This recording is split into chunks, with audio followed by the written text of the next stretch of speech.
नमस्कार दोस्तों। लो जी, मैं तो ले आया मिठाई का डिब्बा। आप भी कहोगे भाई किस चीज़ के लिए। मैंने 2 दिन पहले आपके लिए एक वीडियो डाली थी जिसमें मैंने बताया था कि मैं डी ग्रुप वालों के लिए कुछ खुशखबरी लेके आऊँगा। भाई अपने मिठाई के डिब्बे तैयार कर लो। ठीक है, सरकार जो है अब नींद से जाग चुकी है। पर कई बार लगता है जैसे कोई सो के उठता है ना, तो हड़बड़ाहट में कुछ भी करना शुरू कर देता है। ऐसी ही कुछ हरकतें जो हैं हमें हरियाणा सरकार की लग रही हैं। अब इलेक्शन बिल्कुल सिर पे आ गए हैं, कभी भी आचार संहिता लग सकती है। और अब जाके सरकार की नींद टूटी है कि भाई इस प्रक्रिया को पूरा कर दिया जाए। लेकिन अभी भी इसमें कुछ झोल मुझे नज़र आ रहा है। जैसा कि सभी को पता है कि ग्रुप सी के लिए जो 55-56 के लिए जो अभी सुनवाई होनी है कोर्ट की, तो कम से कम उसका इंतज़ार कर लिया जाता है, या इस पोर्टल को 1-2 दिन पहले खोल देते या बाद में खोल देते, ताकि जो HSSC में सी ग्रुप के लिए जिन्होंने अप्लाई कर रखा है और डी में भी वो मेरिट में है, यानी कि अच्छे नंबर उन्होंने ले रखे हैं, तो वो भी सही से निर्णय कर पाते हैं कि उन्हें सी में काम करना है या डी में करना है।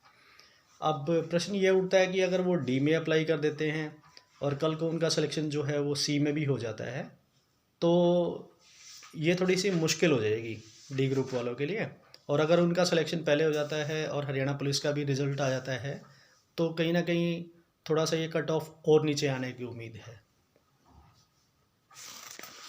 हरियाणा सरकार ने आज दिनांक 4 मार्च 2024 को HSSC का पोर्टल जो है दोबारा से ओपन कर दिया है।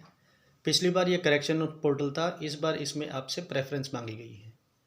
जैसा कि सभी को ज्ञात होगा कि जो पासिंग मार्क्स थे वो रिज़र्व कैटेगरीज के लिए 38 थे, यानी कि 38 नंबर, और जनरल कैटेगरी के लिए ये 47.5 नंबर थे। ठीक है, तो जो जो भी बच्चे पास हैं उनसे प्रेफरेंस मांगी गई है कि वो किस विभाग में, किस डिपार्टमेंट में वो जॉब की प्रेफरेंस चाहते हैं। तो जैसा कि मेरे हाथ में अभी पब्लिक नोटिस है, मैं अभी आपको थोड़ा सा दिखाना चाहूँगा। ये आप देख पा रहे होंगे सामने। तो ये पब्लिक नोटिस जो है HSSC ने जारी कर दिया है। मैं ये आपको अभी पढ़ के बता देता हूँ कि इसमें क्या कुछ है। इसमें सबसे पहली चीज़ कि ये पोर्टल जो है आज दोपहर को 1 बजे खोला गया है और ये 6 तारीख को शाम के 5 बजे तक खुला रहेगा। इसमें HSSC ने क्लियर किया है कि इसको जो कैंडिडेट 38 से 47.5 नंबर के बीच जिनका आता है कि भाई उन्होंने पास किया है, तो वो इसको फिल कर सकते हैं। इसमें डिपार्टमेंट और कॉरपोरेशंस की वो दी हुई हैं, तो तकरीबन 22 इसमें अलग अलग विभाग दिए गए हैं।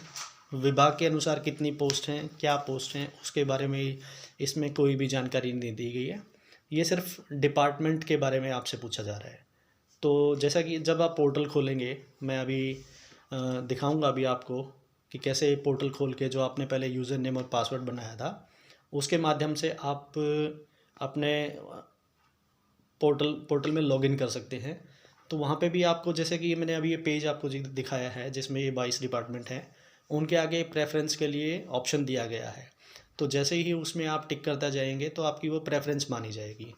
जैसा कि मैं अगर कहूँ कि जैसे इसमें दिया हुआ है पहले कॉमन कैडर ग्रुप डी, ठीक है, तो देखो कुछ निगम और बोर्ड की जो सीटें होती हैं उनके कुछ अपने ही लिमिटेशंस होती हैं, कुछ अपने फ़ायदे होते हैं, कुछ उनके मैं कहूँगा नुकसान भी हैं। और जो कॉमन कैडर में जो भर्तियाँ होती हैं उनके अपने फ़ायदे हैं और अपनी लिमिटेशंस हैं।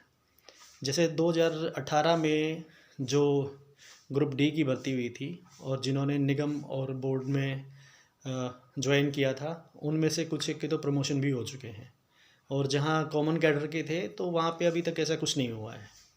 ठीक है, तो बड़े ध्यान से आपको ये चॉइस भरनी है। इसके बारे में अच्छी तरह से पूरी जानकारी आप नेट से निकाल लें।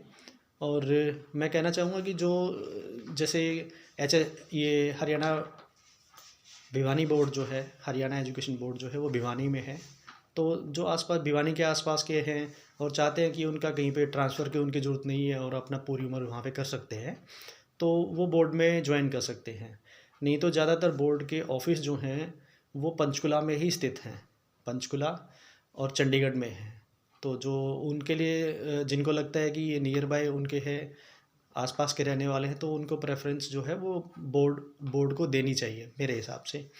ठीक है, तो मैं अभी थोड़ी देर में अभी आपको दिखाता हूँ कि कैसे वो विंडो खुलेगी और उस पे क्या-क्या इंस्ट्रक्शंस दी गई हैं। जिन्होंने सीईटी के लिए जो ऑप्शन मांगा गया था उसमें जिन्होंने ना कर दिया था, यानी कि जिन्होंने नो भर दिया था, वो इस प्रेफरेंस फॉर्म को नहीं भर पाएंगे। और जिन्होंने करेक्शन की हैं और जैसे उनको लगता है कि भाई कैटेगरी चेंज होने के बाद वो पास हो जाएंगे, तो उनके लिए एक मौका है, वो इस प्रेफरेंस फार्म को भर सकते हैं। और अगर उनके डॉक्यूमेंट्स के हिसाब से और उनका क्रॉस चेक होने के बाद वो सब कुछ सही पाया जाता है और वो पास हो जाते हैं, तो उन्हें इसका निश्चय ही फ़ायदा मिलेगा।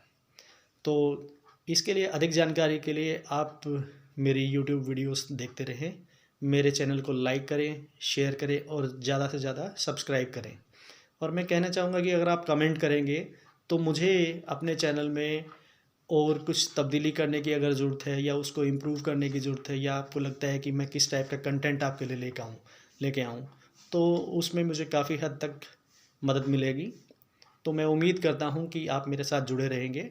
और कल मैं जो है सुबह आपके लिए एक वीडियो डालूँगा जिसमें मैं आपको दिखाऊँगा कि कैसे पोर्टल खुलता है और कैसे उसमें प्रेफरेंस भरनी है। तो जुड़े रहें मेरे साथ।